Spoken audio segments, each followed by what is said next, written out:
May fake news daw eh. Eto nga yung fake news mga kapatid ha, yung Malacanang. Tinawag na fake news, etong kumakalat na impormasyon na dinala raw sa St. Luke's Hospital sa Quezon City si Pangulong Bongbong Marcos. Sabi po ni Palace Press Officer Claire Castro, dapat tanungin ang mga nagpapakalat ng mga gawa-gawang kwento para i-verify muna. Sinabi rin naman ng Malacanang kanina na nasa maayos na kalusugan si Pangulong Bongbong Marcos. Kanina naman pong hapon ay inirekomenda ni Communications Secretary Dave Gomez sa Department of Justice na sampahan ng kaso itong mga taong nasa likod ng Malasakit News Pilipinas. Ito po ay kaugnay ng pagpapakalat ng mga peking posts sa social media tungkol sa pagpapatupad ng emergency lockdown.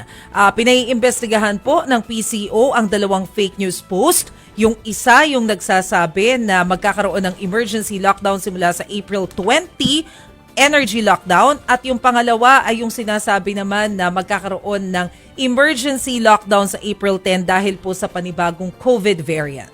Naku, may Yan. masasampulan. Oo, pero hihintayin natin kung kailan maghahain ng kaso ang Department of Justice kasi wala namang final na kaso ang PCO kanina. Recommendation, yung inilapit nila sa Ako, DOJ. Sampulan na yan. Agree ako Dapat dyan sampulan. na kapag dati parang okay lang na may mga fake news at saka yung parang mga mga kung ano akusasyon sa kung di naman totoo wag natin patulan, pero ngayon dahil talamak na siya, patulan na yan. Oo, nagba-viral kasi.